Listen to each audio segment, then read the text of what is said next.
It's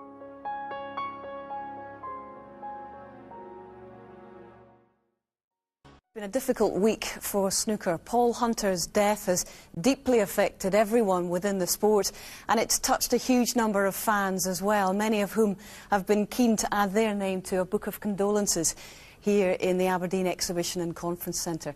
This is the first tournament since Paul's passing.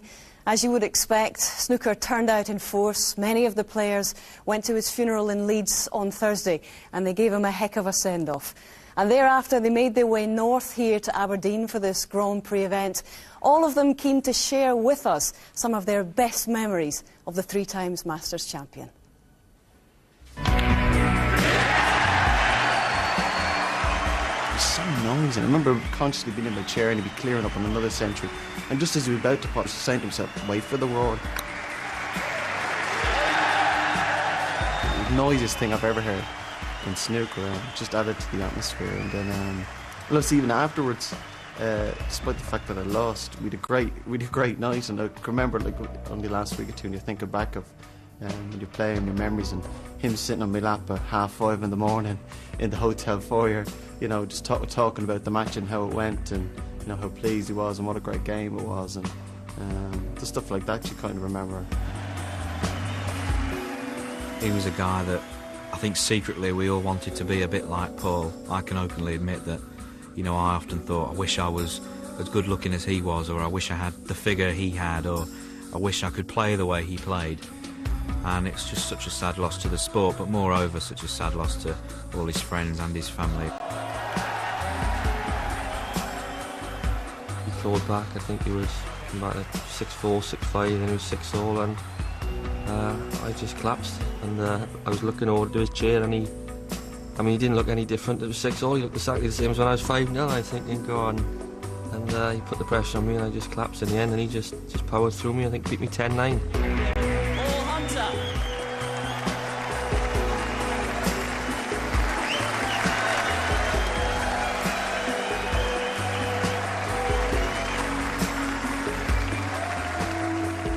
In a way, I was envious of his freedom around the table. Over years of playing the game, you know, you learned fear, I suppose, in a way. But Paul just got on with a shot and played one ball at a time. Played position, obviously, but one ball at a time. He wasn't only a great character as a player, but he was a great character off the table. And he was always as gracious in victory as he was in defeat. And that's what sort of stood out for me after that match. Yeah, it was great for me to win and come back. It was a great comeback. But, you know, he shook my hands, threw his arms around Mick, and you know, wished the bowlers the best of luck for the final, and hoped that, you know, that I could win the trophy. Just a lovely fella, very similar to Jimmy, really. Nobody had a bad word to say about him. Just, you know, win, lose, you would never know. You know, if you didn't know the result, you'd never know with Paul. And that was probably one of his best qualities. 14, Ronnie O'Sullivan offers his hand in congratulations, and congratulations we must give to Paul Hunter. What a remarkable, brave, courageous performance as he wins his 3rd Masters title, once again by 10 frames to 9. He never had to rely on, you know, an easy draw or certain players getting beat for him to win a title, because he had that type of game that was just so good, really, you know. He had 27 years of happiness, he did, you know, whereas someone like myself was probably not. So one thing to say about Paul is that the time that he was here with us and with his family, you know, was spent, you know,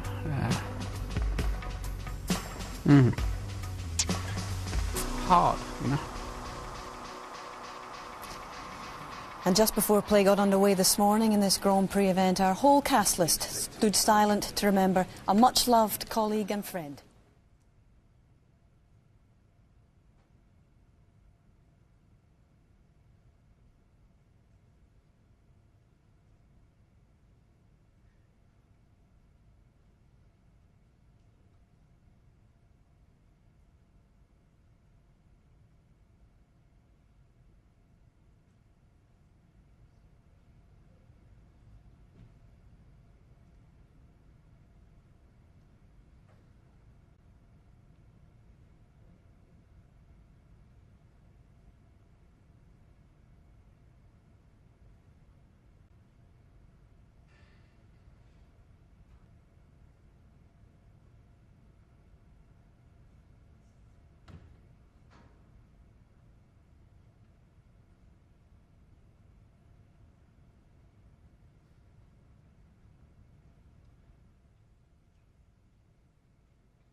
Ladies and gentlemen, thank you.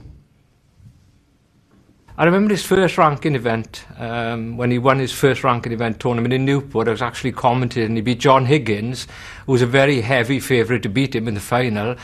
And he beat him pretty easy. I think it was 9-4, 9-5 or something. Paul won, you know, and that was his first victory.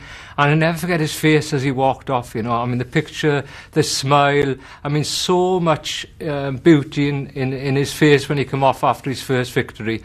And I think that I'll remember him for that perhaps more than the Masters. Against Fergal, he was obviously a strong favourite, but after the first 8 frames, 6-2 behind, rumour has it that he went back to the hotel for Plan B, which I'd never thought of and wish I'd have done at the time. I think the great thing about Paul, though, was the fact that he was capable of coming back, because after a match you could never tell whether he'd won or lost. And that quality, it wasn't the winning, it was how he played the game. Obviously, now and again you could expect him to come back against a lower seeded player, but to come back against Mark Williams from 5-0 behind and win again 10-9.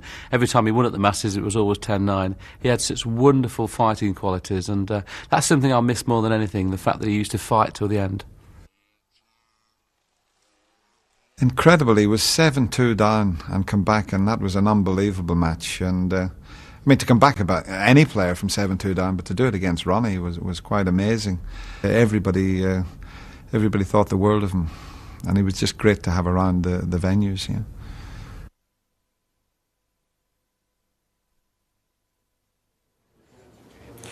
The sport will never forget Paul Hunter, and Ken, you've known him for many, many years. Yeah. How difficult has it been for the players this week, really, to even think about playing snooker, given everything that's gone on the last few months? Yeah, it's probably the last thing on our minds. I think today, especially, was very, very sombre, and particularly after everybody being at the funeral on Thursday, you know, and I think it was a wonderful sort of farewell to him as well. It was like, you know, it was like a celebration of the time he spent with us, and, you know, he left us with a lot of memories, as the lad said there. You know, he was such a great character. He was both colourful on the table and off the table, and, you know, he left us with a lot of laughs, a lot of memories, and a lot of great matches, and he was so successful in his short career, and he had the world at his feet, but, you know, he was a great guy above everything else, and we certainly all miss him, and a lot of the guys are a little bit flat. Absolutely, yes. Paul was one of these guys who just got on with things. Even after he was diagnosed with cancer, he just got on with things, and I suspect, Ken, if he were here now, he'd be saying, come on, you guys, just get on with it. Yeah, well, he was so courageous as well, you know, even when he was diagnosed, he was still happy-go-lucky and said, you know, I've been dealt a bad hand, but I'm just going to get on with it, and I'm sure that's what he would say to us if he was here with us now.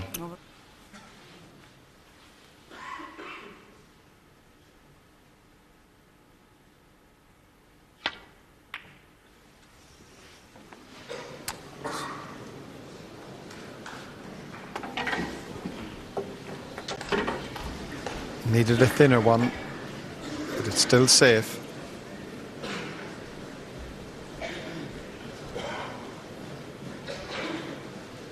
Well, he was 6-2 down and took it to 9-8 with some fantastic snooker, and you thought the impetus was with him, but this man at the table, so tough in adversity, and he's still in with a chance. That's a better shot, I think. And putting it near the black doesn't make the escape any easier. And he could swerve around the pink, the right-hand side of the pink as we look at it, but if he catches the yellow a bit thick, the side that's on the cue ball will take the pace out of it, and the yellow will stay pretty well where it is. Maybe he can get a thin edge.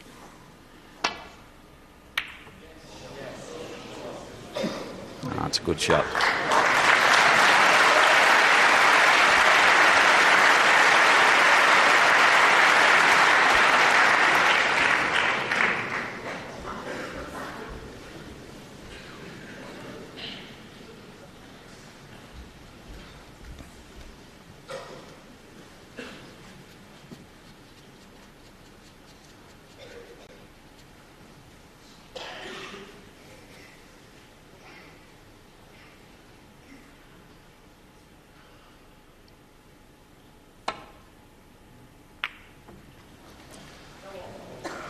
Now, is that going to go behind the green?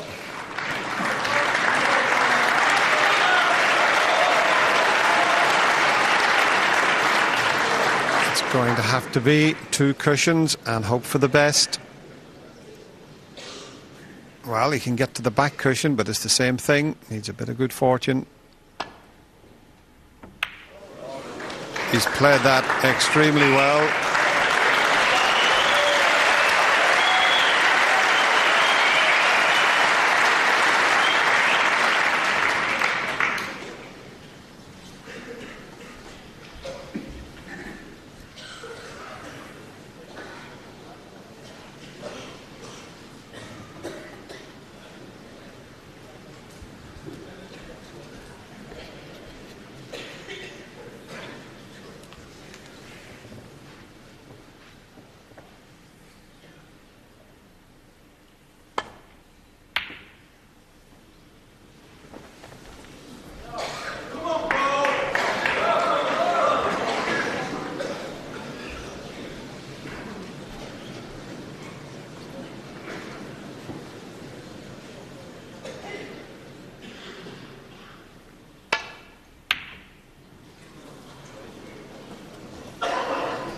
That's pretty good.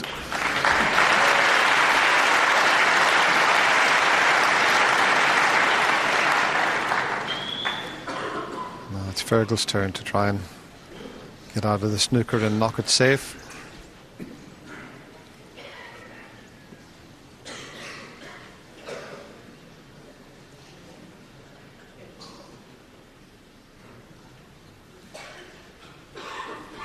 Paul Hunter only needs the yellow.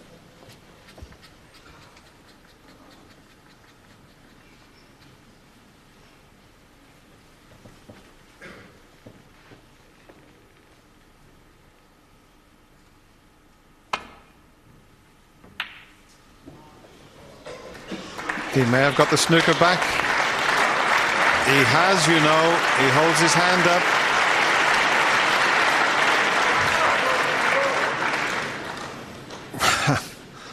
What drama.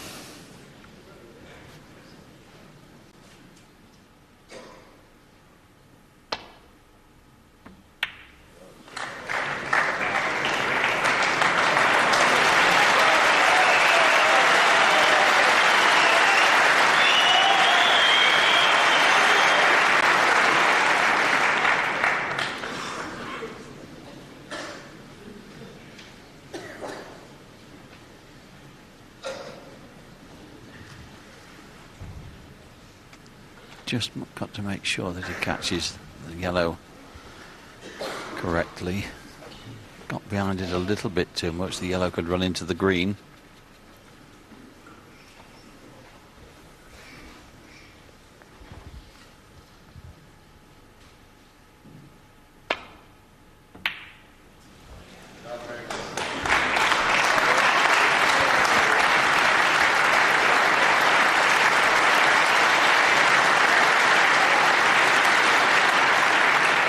Well, this packed auditorium, well, I think they're split between these two players. They've been treated to some fantastic play. Now that's the chance.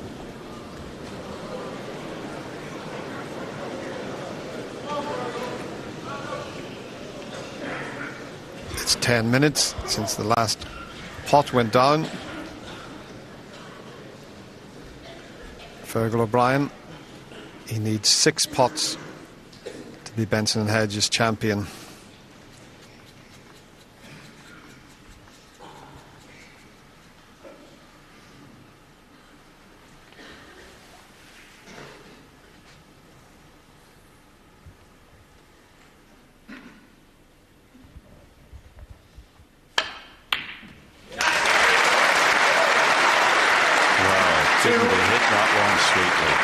No power, pure timing.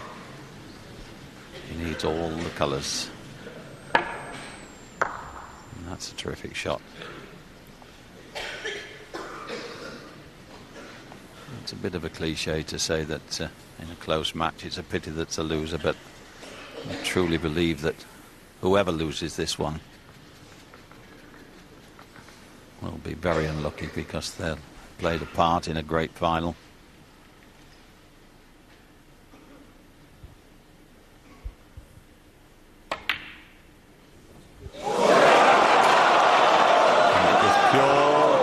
Fergal O'Brien 2. The only consolation, he's got away with it. Well, he may not get another chance, because Paul Hunter and Fergal knows it only too well. Can leave the white on the cushion and get the snooker behind the brown.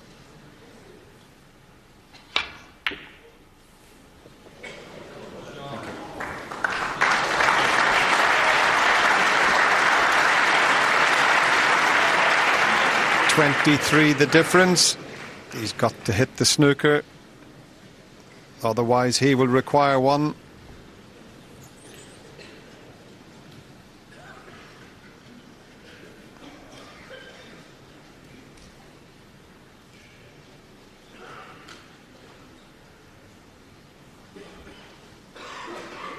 It's just a matter of hitting and hoping to get it safe. Very difficult off one cushion to get any real power and control as to where the green's going to go. Two cushions would have been easy, but I don't think he can get the angle for two cushions. And he's got to be careful he doesn't get the contact on the green that takes the white into the pocket.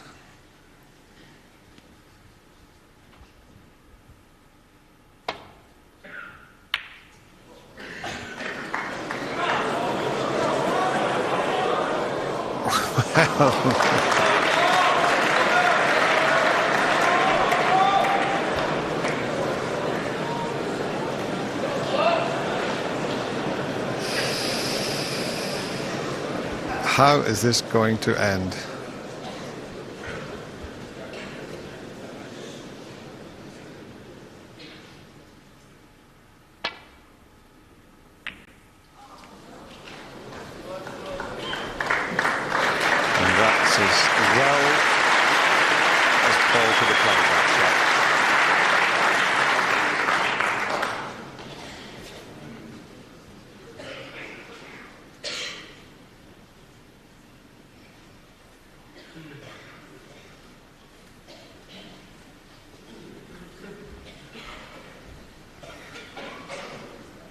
But this is far from straightforward.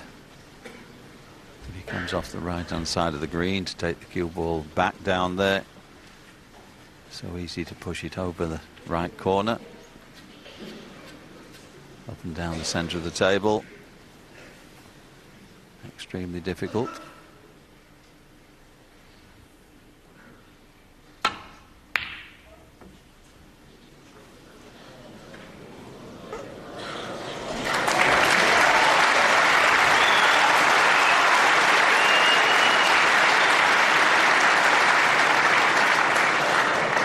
Wonderful shot, Dennis. I haven't seen many better from that position at this stage in the final.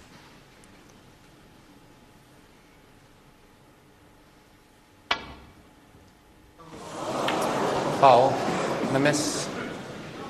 That's a foul. Fergal O'Brien 4. The miss is called. The green is on, but it's very difficult. Brown. Back. He's having it put back. He's waiting for a better chance.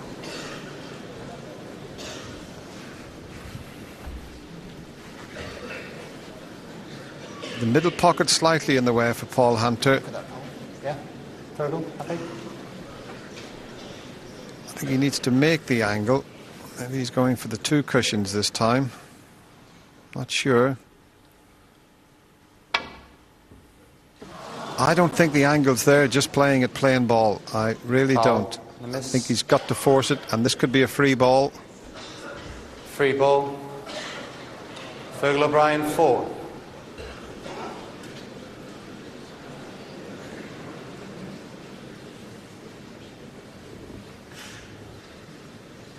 Surely he's got to take the blue. Going into a much wider pocket than the pink. Pink will get him nicely on the green, but I think he'd be far away if he took the blue. Seems a harsh penalty, the free ball there for that snooker, but it really was a great snooker that Fergal played. Blue ball.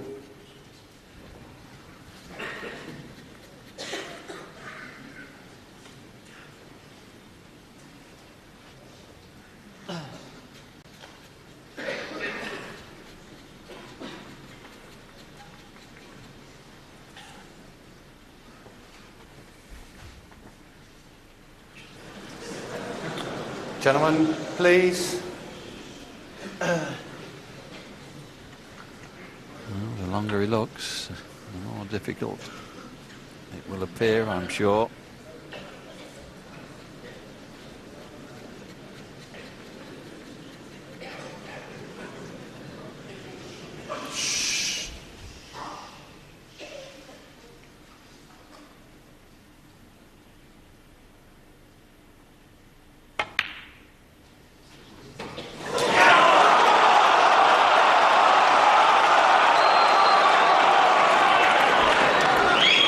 Just couldn't make his mind up, Fergal. The white's being cleaned. I'm not sure whether he got a bad contact. Quiet now, please. Thank you. Green and brown required.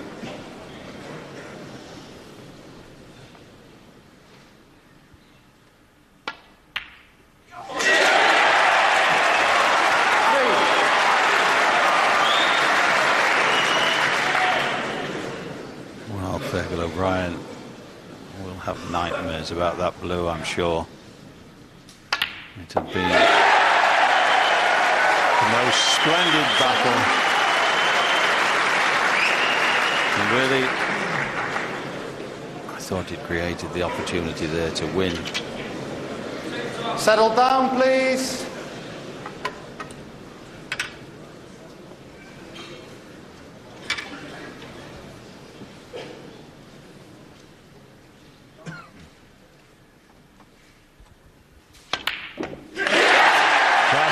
He knows it. And the crowd know it.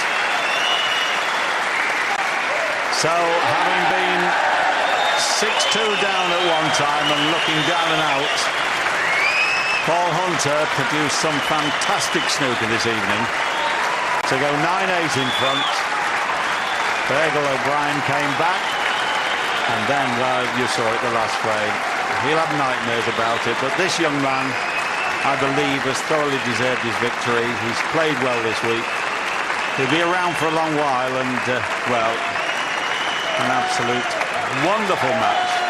And Paul Hunter winning by 10 frames to 9 at just after half midnight. And Fergal O'Brien, well, he's played his part, because without the quality of play and resolve that he'd shown, Paul Hunter might have won easier, but he'd be a very disappointed man. But not this lad.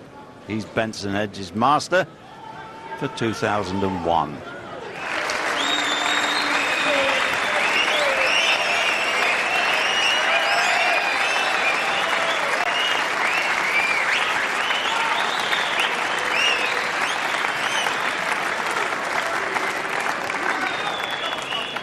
Just to confirm that the first award for the highest break of the tournament is shared. Two players compiling breaks of 136. So banking a cheque for £10,000 apiece tomorrow will be Paul Hunter and Jimmy White.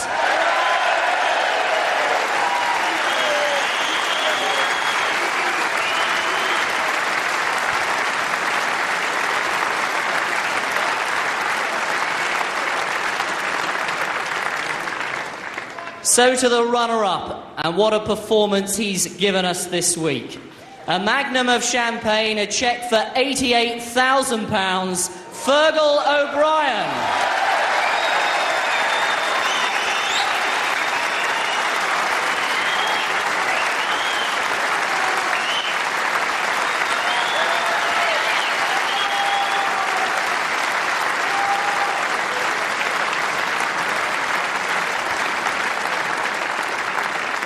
And now for the winner, a Jeroboam of Champagne, a cheque for £175,000 and the gold trophy for this year's Benson & Hedges Masters champion, Paul Hunter.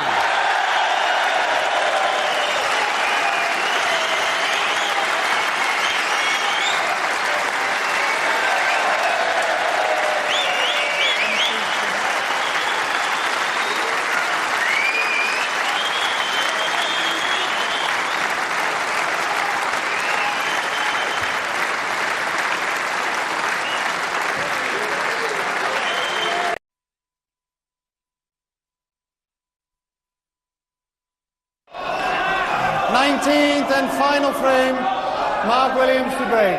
Quiet, please. Two great players, two great sportsmen, and whoever loses, I'm sure, will take defeat with their customary good grace. Absolutely, Clive. And did you see Mark Williams as he left the arena? He looked over at Paul Hunter and they both smiled at each other. Nice to see that.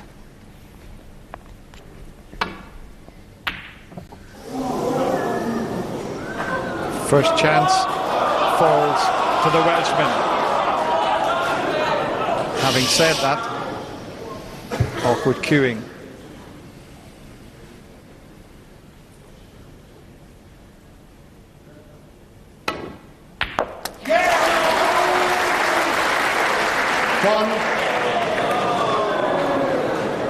A bit unlucky, but what a good pot striking over the brown.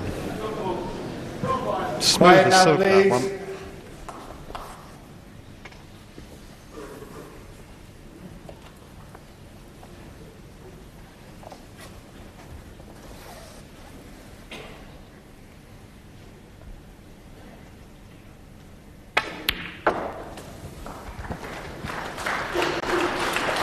Black tied up. Looks as if the pink's tied up. This red will free the blue.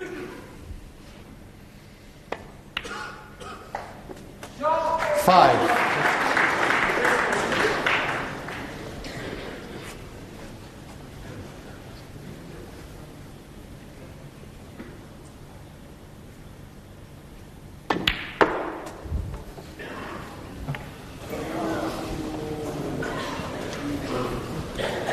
Ten.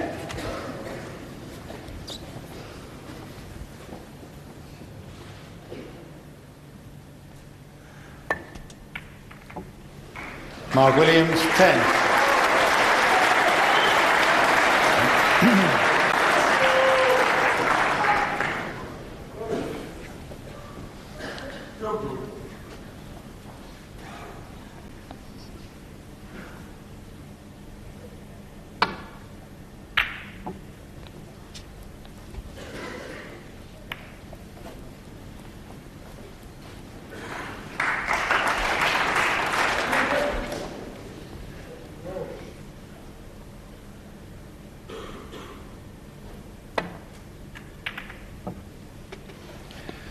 Well, that's cleared the pink, and he's got a pretty good white.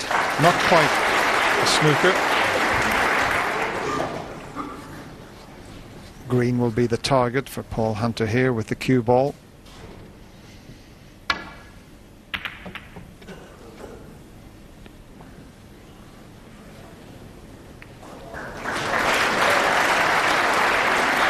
Almost a cracker.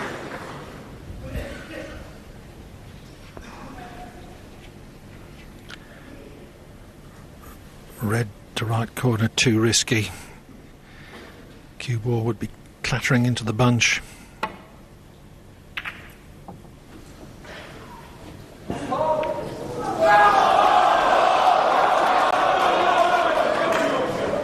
Paul is a lot closer to that. Thank you, red. that'll do. He might take it on,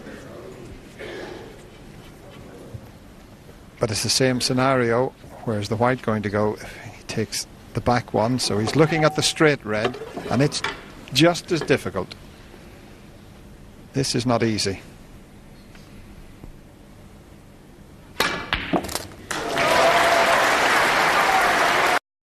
You can't hit a rest shot sweeter than that.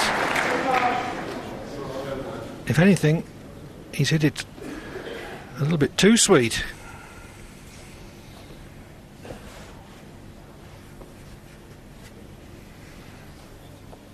A thinner cut on the brown than he would like.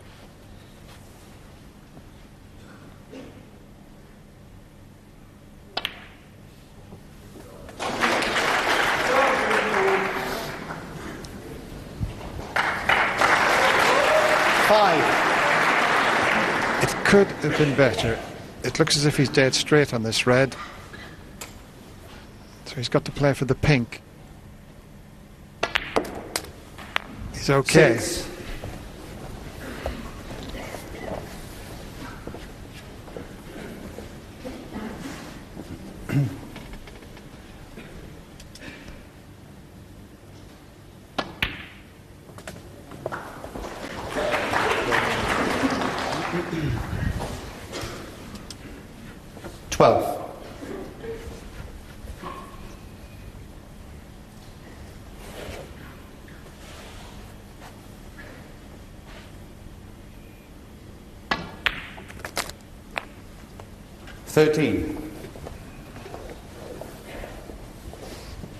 Blue back on its spot would help the situation.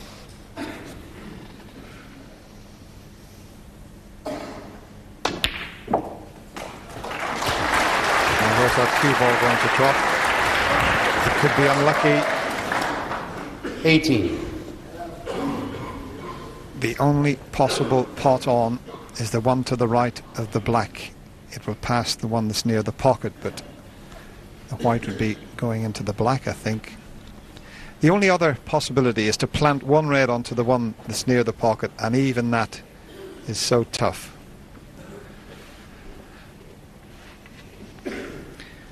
Yes, it's not as if the second red's right on the edge. Now, he might be able to snick this in, and he might be able to avoid the cannon on the black. If he can go round the back of the black and red, it would be better.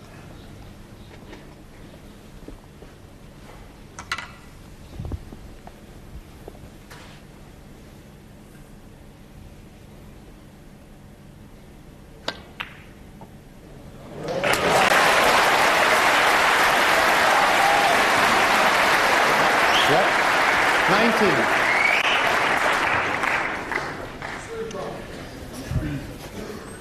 Very, very cool under the pressures of a deciding frame, as I trust you were when you won here in 1987, Dennis. Yes, I had a match and a half against Alex Higgins and 24. Just managed to win the last 4 to scrape home in the decider.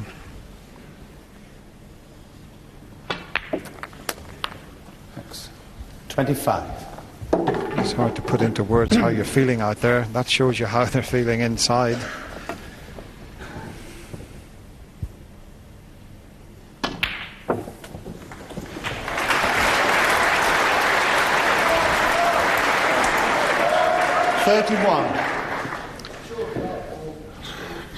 Williams waits while Hunter goes back to his chair just to wipe his hands.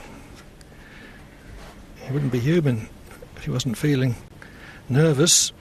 But he's usually 32. Pretty good at playing through his nerves.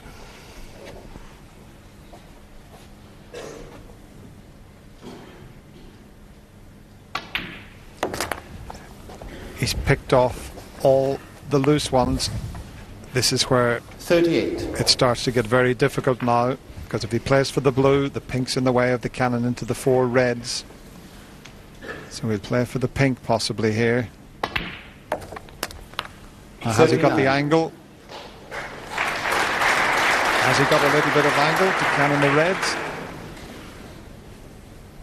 He has.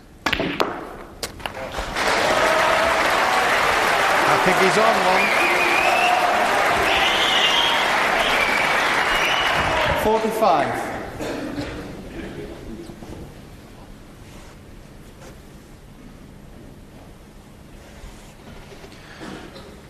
Quite rightly, just steadying himself.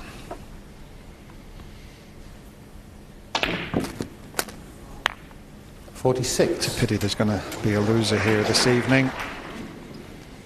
It's been a terrific final. But it's Hunter's now for the winning. 52.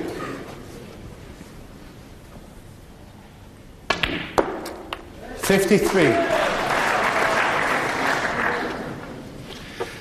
There's Joanne hoping for a miracle.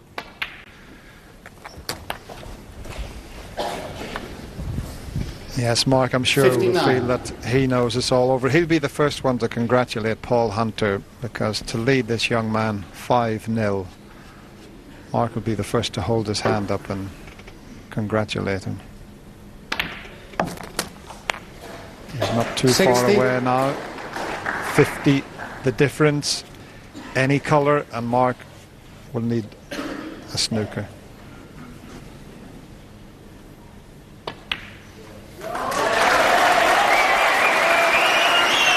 Terrific effort from Hunter.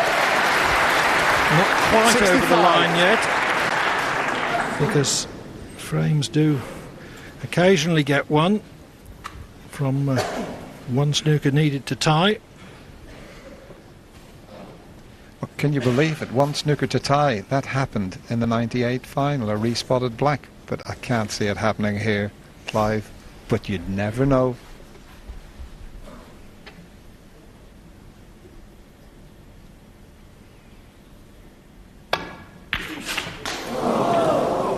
Paul Hunter, 65.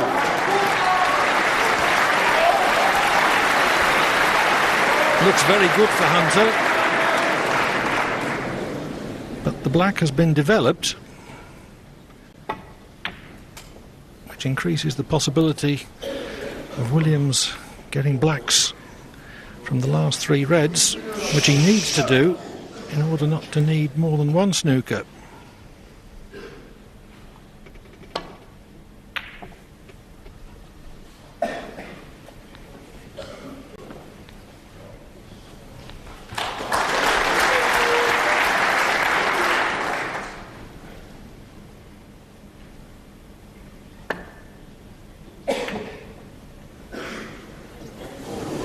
That could be it. Williams shakes hands immediately. A great battle. Paul Hunter lost the first 5 frames. He won the next 5. It was frame for frame, right to the end. But in the decider, Hunter made a crucial break of 65 to secure the £190,000 first prize to complete a successful defence of the Masters title.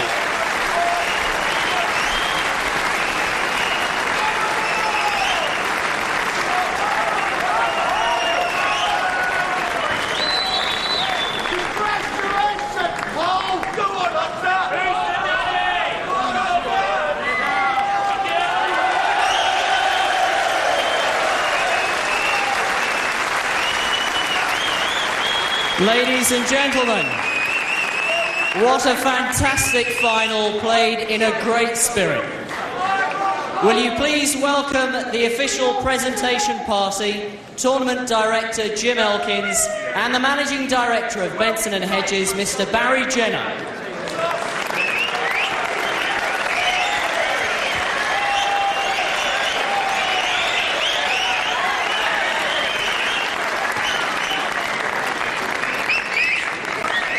The first award for the highest break of the tournament goes to Ronnie O'Sullivan for his break of 138 against Joe Swale. Ronnie picks up a cheque for £21,000 and the Benson & Hedges Gold Award. Now to the runner-up. He receives a magnum of champagne, a cheque for £95,000. Mark Williams.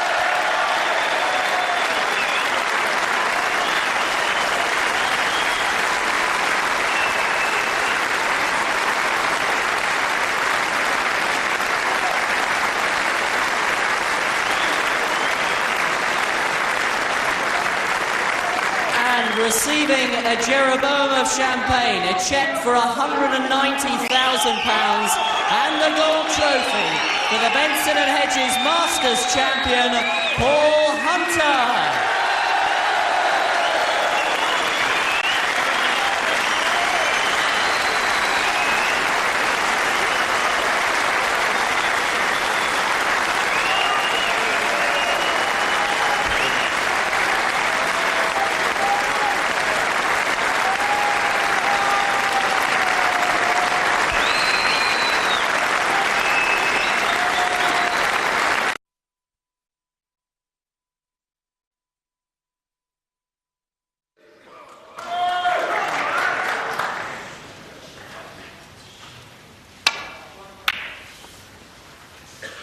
Just before they came to the table, Paul and Ronnie shook hands and to each other. Best of luck. There's got to be a loser, but what a feast of snooker both players have entertained us with today. And it is today. Ronnie stole the honours this afternoon. And Paul, of course, has shown remarkable resilience to come back this evening. And there you are. Little smile from both players. As I say, there's got to be a winner. Who it will be, I wouldn't like to hazard a guess.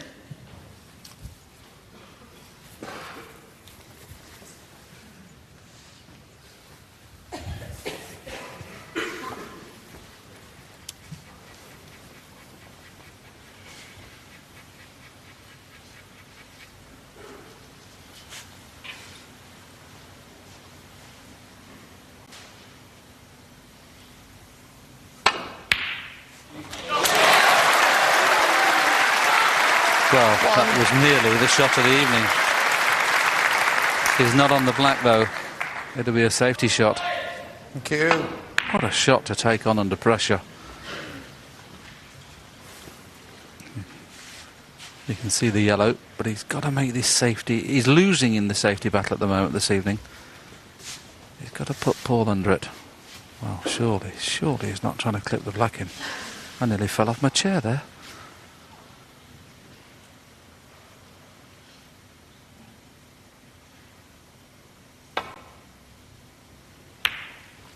Ronnie O'Sullivan won. Trying to get... Well, there's a Ronnie fan. They've had some entertainment this evening, haven't they?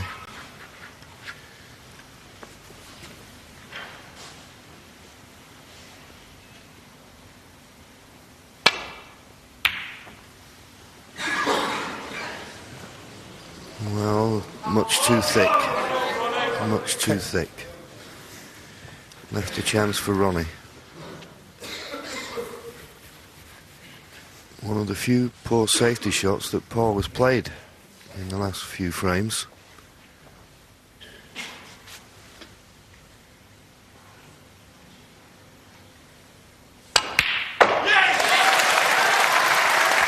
Hit it solid, but hit it too hard, and that's why he's not on the black.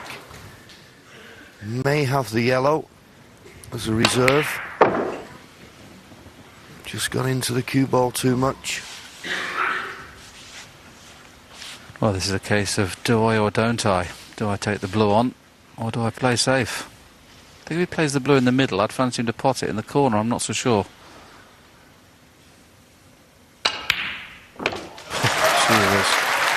That's unlucky. Bar for the kiss on the red. That would have been perfect. He's unlucky there. What a brave shot that was, Willie, wasn't it? Both players, you just got to take your hat off to them. You know, that's just great belief in your ability to pot balls. But this is tough. Well, that's fantastic. For me, that was harder than the blue jump. Well, I think Ronnie now has said I can't shake him off. I'm going to have to beat him off with a big stick. Too wide. It's too wide, but it dropped in.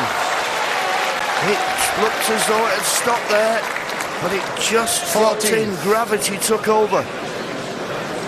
I don't think he's on a red. How did this go in?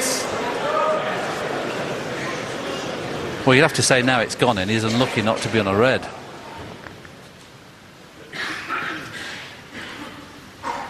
What drama we've got here. I wouldn't like to be one of the supporters of either camp. I'm glad I'm a neutral at a time like this. To risk playing a cut black into the pack at this stage was tough, but once he's played and it's gone in, it's quite unbelievable he's not on a red. And the safety's tough because if he runs off down the right-hand side, he's bound to leave this red near the pocket. So Ronnie's just looking, you see, the brown's in the way to leave it right in the jaws. Paul Hunter may have a chance at a potable red after this shot. It's Keir gets it behind the green. Ronnie O'Sullivan, 14. Well played. Did well there. Paul Hunter may be forced into taking the long one on, the one to the left of the blue.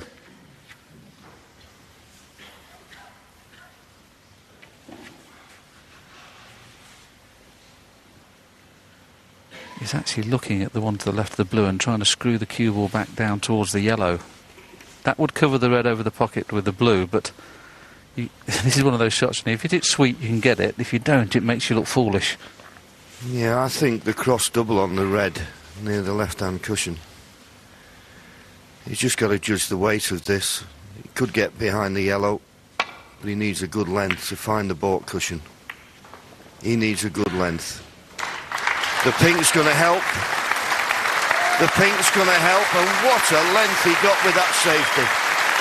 Magnificent. Yes, beautiful shot at first glance. I didn't think he could see that red enough to play that. He's played it lovely. This has got to be so thin.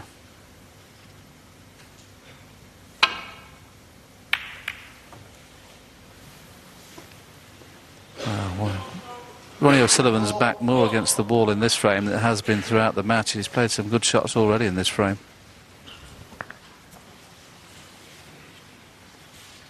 Well, he can't get through to the red near the right corner. He's got a straight red. The red to the right of the blue. If he knocks it in, he's got automatic position. But the way the balls are spread, if he misses it, well, what would the cost be? Fantastic. Well, words can't describe some of the balls that this young man's potting. Under pressure. Remarkable. Yes, he even developed that into almost a shot to nothing. The fact that in potting it, he just screwed the cue ball back that 2 inches just to cover the red in the middle with the blue. Yeah, but as you say, Willie, it's all right when they go in the pocket, but when they're a bit wide, then the cue ball runs a little bit different. That was an unbelievable pot there. Oh, I don't know. Well, I know who they're supporting. There's still a lot of work to do. This is the deciding frame in a major tournament, the Masters at Wembley. Paul Hunter has already won it twice. 12. Can he make it a hat-trick? And as we've already mentioned, John, twice at 10-9. What a hat-trick that would be, 3 10-9s. I don't know how his father Alan's got that much hair, because it must be hard work kind of watching his son keep winning 10-9 at the Masters. Where did he get all that barnet from?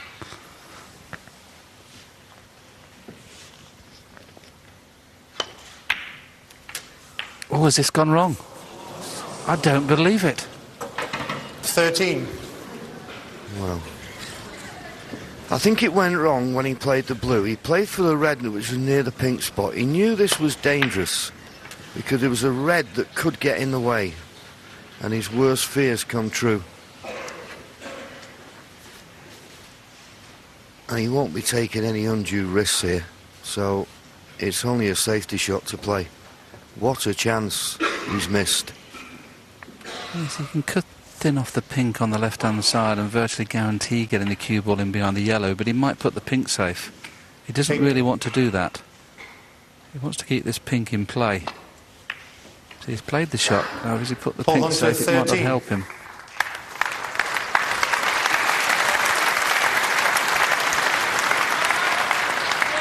Both players have had a reasonable chance to score 40 or 50 points.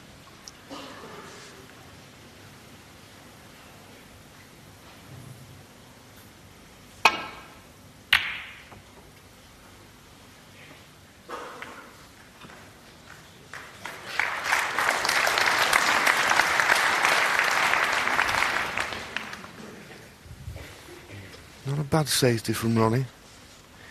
There's a red that will cut into the right corner pocket, but it's not one you'd want to take on because it's not a shot for nothing.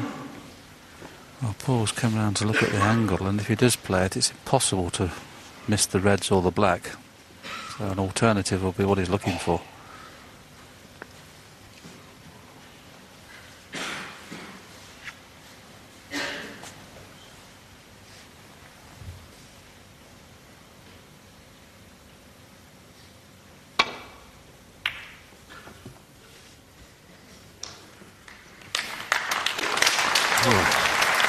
Another sensational safety shot. Boy, oh boy, is he producing... He's like Houdini at the moment.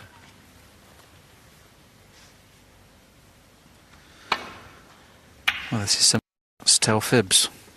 If Paul Hunter's not played different class safety to that, it's amazing, because for me, he's outplayed Ronnie in the safety department. I'm saying that, Ronnie's played a cracker there. Yes, I think those stats will probably be all the match, of course. I think it's the last few frames where Paul's been asked so many questions and just keeps finding a safety shot from somewhere. And he's found a pop from somewhere there. Where's the cue ball going? Not in the pocket. And a chance of the yellow. Oh dear, this is a tough yellow, this cutback. If he avoids the kiss on the blue, he's going to be on the choice of red. He's got to miss that blue. He's missed it, and he's on the choice of red. Could get 3 or 4 reds and colours here. 3.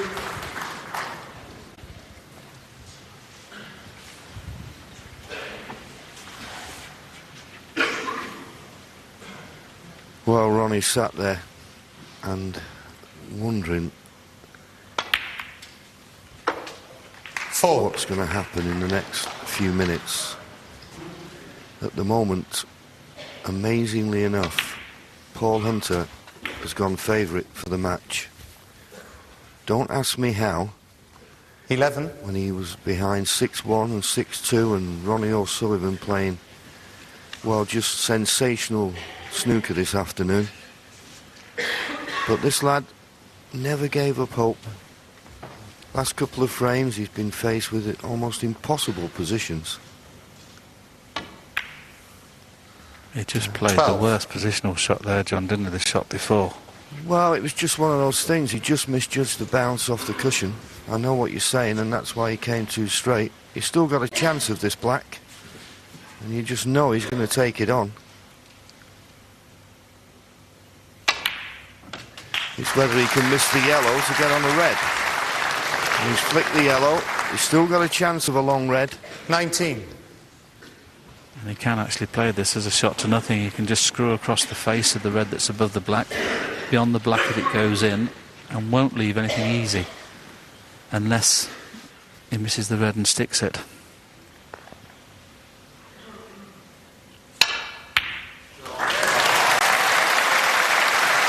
Great pot. Great pot.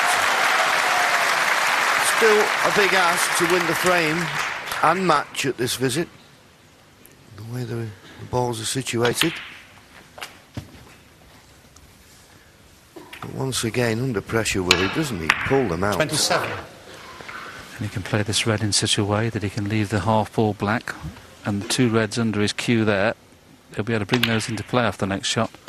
28. He's gone too far. He may have to move the red out near the pink.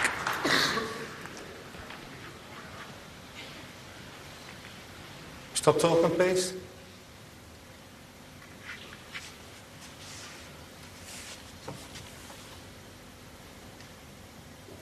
Decided to drop on the loose red down the cushion. But if he's straight, could be tough because the red and pink are in the way to get on the blue. 35. That could be costly. He may have to rely on a bit of luck whether he gets the pink into play here. Yes, that's an option, isn't it? But the problem is with this type of shot, the more pace you put into it, the more likelihood you're not going to get the pot. Nothing Ronnie can do now. He's got to sit there and hope that Paul Hunter doesn't win frame and match at this visit. And it's a tall order to do so.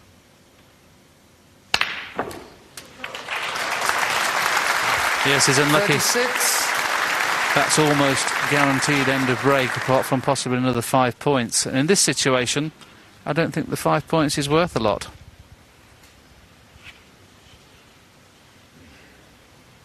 The only thing he can do is possibly play, pot the blue, get the 5 points, and.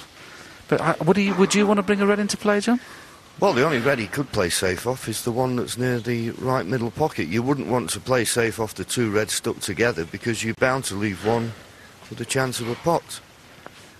So Paul's thinking about refusing a pot here now. Now, there's a couple of things he could do here. He could get one of the other colours safe. He's 34 in front. Get the green safe, maybe. White in behind the brown. Makes him strong favourite. Paul Hunter, 36. It's a big lead. 34 points. There's 51 left on the table. But with green safe, brown safe, red near the cushion, which Ronnie doesn't appear he can get through to, and he wouldn't be guaranteed to get this save playing off these 2 reds. Oh, but a tremendous shot. Tremendous shot from Ronnie O'Sullivan to keep his hopes alive. If that had gone wrong, he'd have lost the match. What tremendous courage both players are showing under pressure. Needs to avoid both blue and yellow with this safety. Has he avoided them? He's avoided the blue. Has he left the red on? I think he has, but I can only see probably 2 reds and colours, but he can get back in the frame with 2 reds and colours.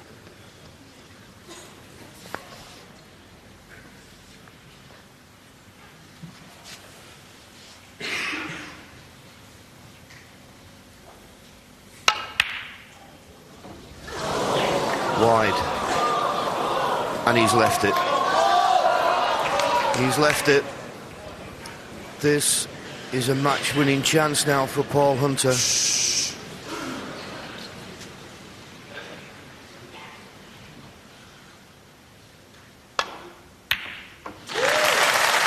he on a colour? 35 points in front. He needs a colour and 1 more red for a remarkable victory. I think he can play the blue slow enough to hold for this red as well, John. He needs the kiss. He's got the kiss. It's over. Well, unbelievable performance. Twice before he's won the Masters 10-9. He's going to do it a hat-trick of times. He trailed 6-1. He came into the evening session 6-2 behind. It went to 7-2. Surely there was no way back. He never gave up. He's made 5 centuries in the match. 14. Remarkable performance. And Ronnie won't be coming back, John. He's bit his tip off. 14. Well, Ronnie O'Sullivan offers his hand in congratulations. And congratulations we must give to Paul Hunter. What a remarkable, brave, courageous performance as he wins his 3rd Masters title. Once again by 10 frames to 9.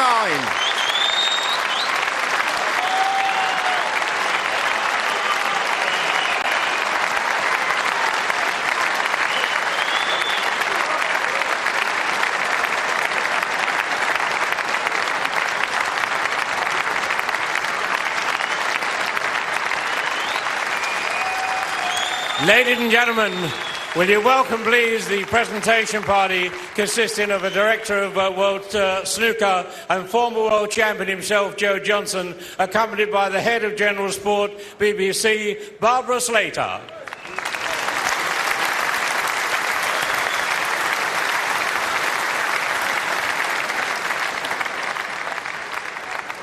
First, ladies and gentlemen, to the runner-up, it's a cheque for £10,000 for the top break. As a cheque for £50,000, our congratulations for a wonderful tournament goes to Ronnie O'Sullivan.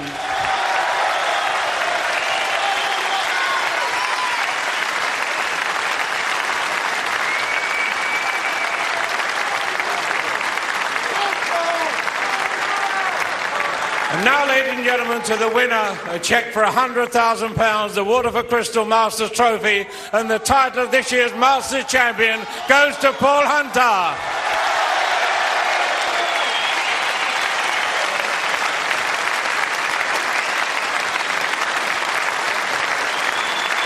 Paul Hunter, ladies and gentlemen.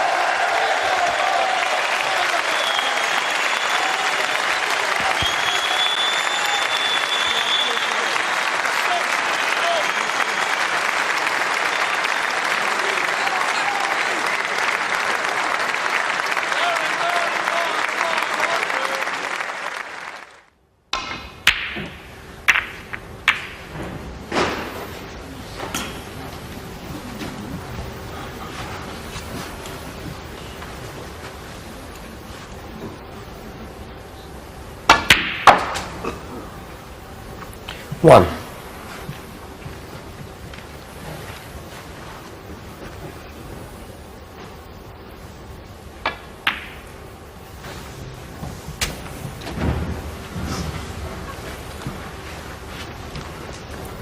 Eight.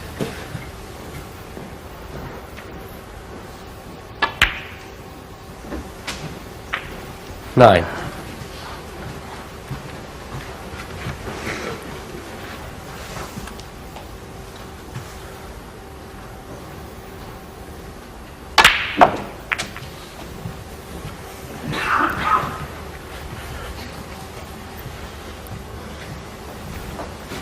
16.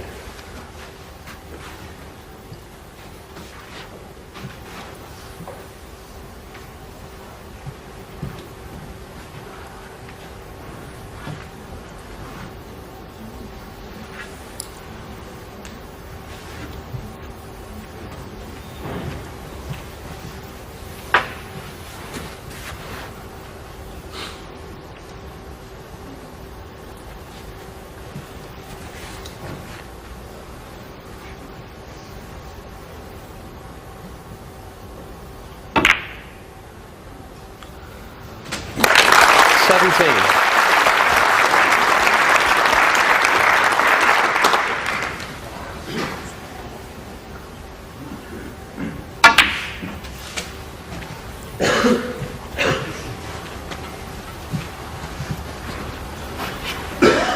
24.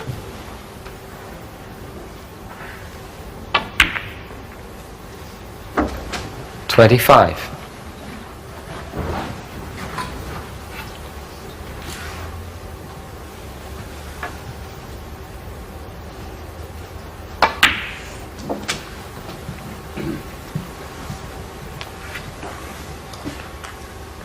32. 33.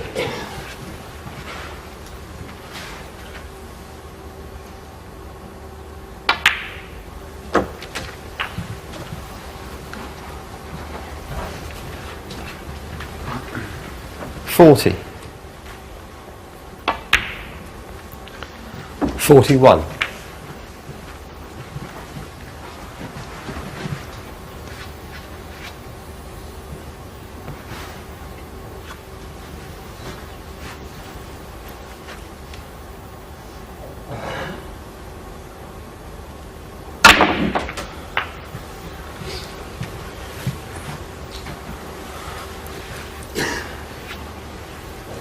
48.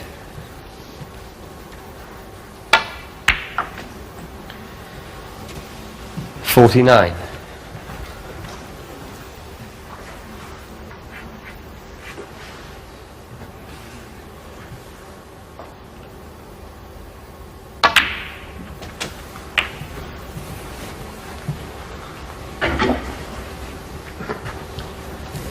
56.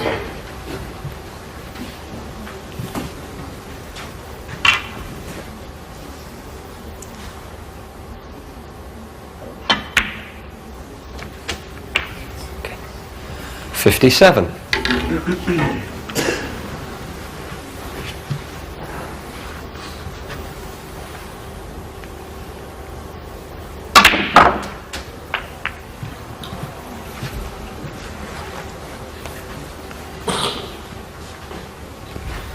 64.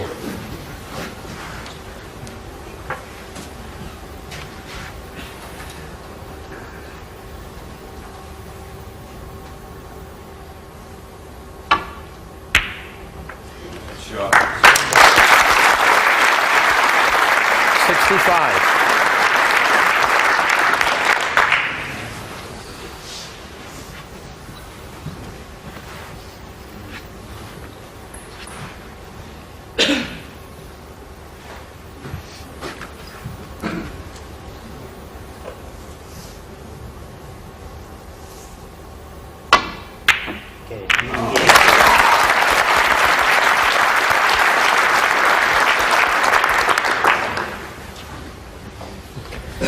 72.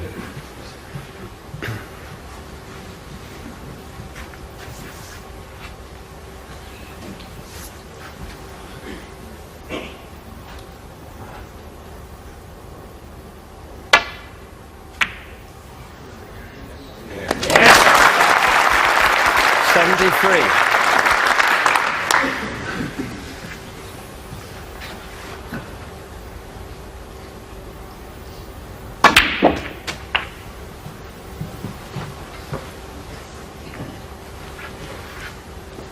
80.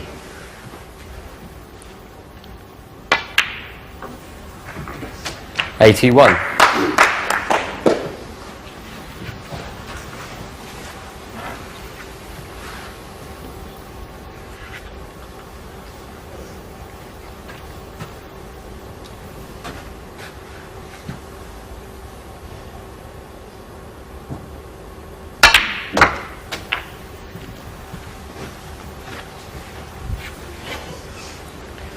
88.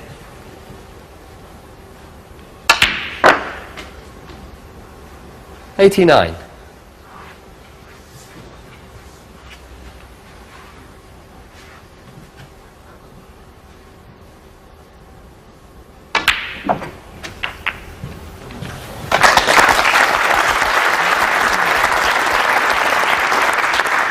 96.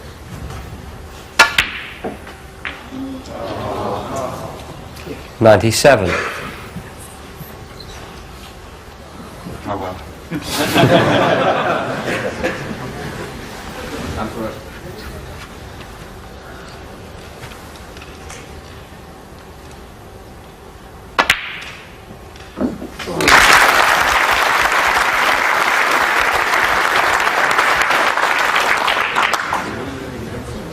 103. 104.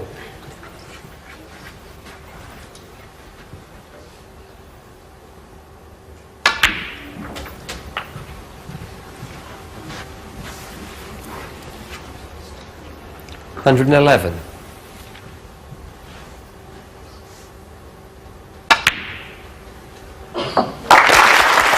112.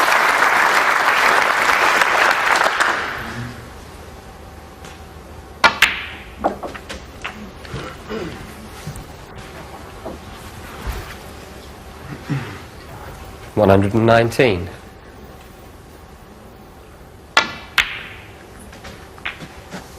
121.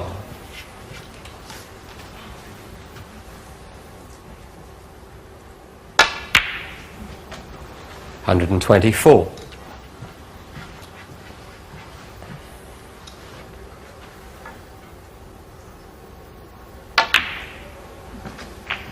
128.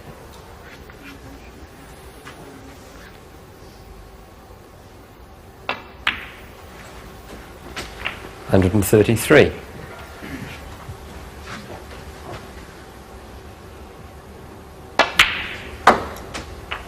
139. 146 on the frame, Paul Hunter.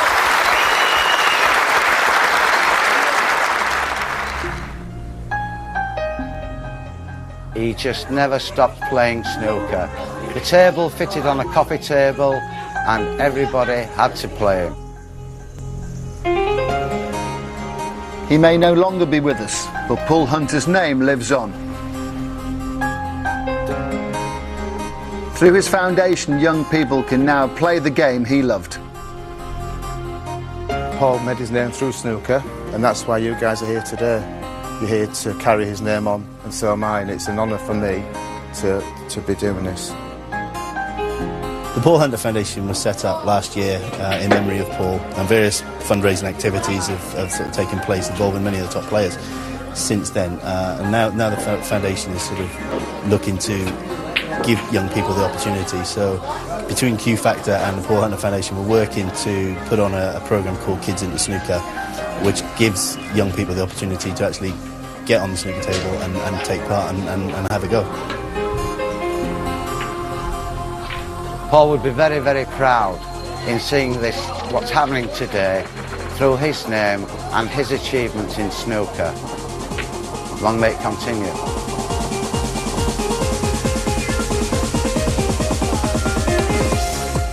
This pilot scheme has been set up in 6 clubs in South Wales and Yorkshire, and for this lucky bunch from Sheffield Park Academy, the rewards already there to be seen. This group in particular are really, literally kids in snooker. 2 weeks ago they'd never picked up a cue. They are coming into the club now, they're having a go, and yet they're all smiling even when they miss. Eventually, I mean, none of the players, you watch them all at the Crucible this week, the first time they picked up a cue, I'd have been surprised if they were potting many as well, but in time, if they get involved, they keep playing, and eventually they do start potting them and smiling even more.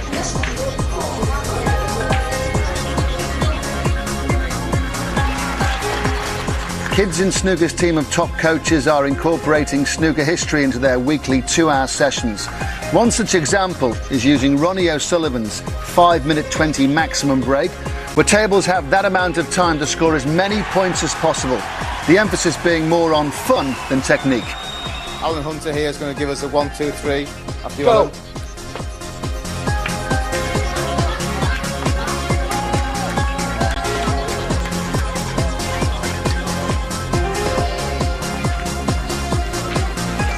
In time, the foundation hopes to take the scheme around the country, and who knows what the future might hold for these youngsters. I don't think we can ever replace Paul or find another Paul Hunter, but I'm sure we'll identify some talent along the way and hopefully see some of these guys taking part of the Crucible in the future. Out of acorns, mighty oaks do grow. His mum, myself and all the family, we miss Paul every day. He was big in snooker, but bigger in life.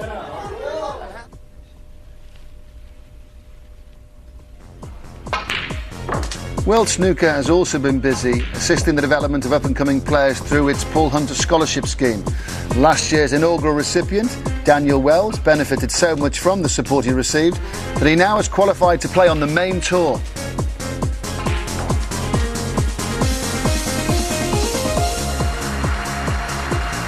And the young Welshman walked down the Crucible steps yesterday to witness the unveiling of the new scholar.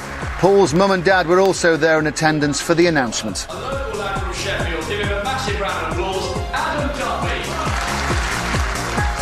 Congratulations and best wishes go to Adam. And I'm with Adam now. Congratulations. Well done. What does winning this award mean to you? It means everything, really. Since Daniel Wells had it last year, I've always wanted it, and just to be at the academy, mixing with top players and playing players like Ding Junhui and Leung Wenbo, we've seen here this week, just massive, really. So you get to practice there, you get coaching there, and you get to play great players as well. Yeah, it's massive. You get there for a year, 9 months, I think, and you're just playing top players all the way through. Peter Ebden, you're just playing grinding matches and hopefully beating him, but it's just good, solid practice. Very good. So you get all different styles to play against as well. Yeah, just varieties, really. You've got Ding Junhui, just doesn't miss, and it's fielding all day for him, but you've got all varieties of players, and hopefully they'll be there when I'm there playing. How long have you been playing? I started playing when I was about 10-year-old with my mates, just going in the local club. and just picked it up from there, really. And your ambitions in the game? To turn professional next year and hopefully play at the Crucible one day. Well, we hope it's what you want. Cheers, thanks a lot.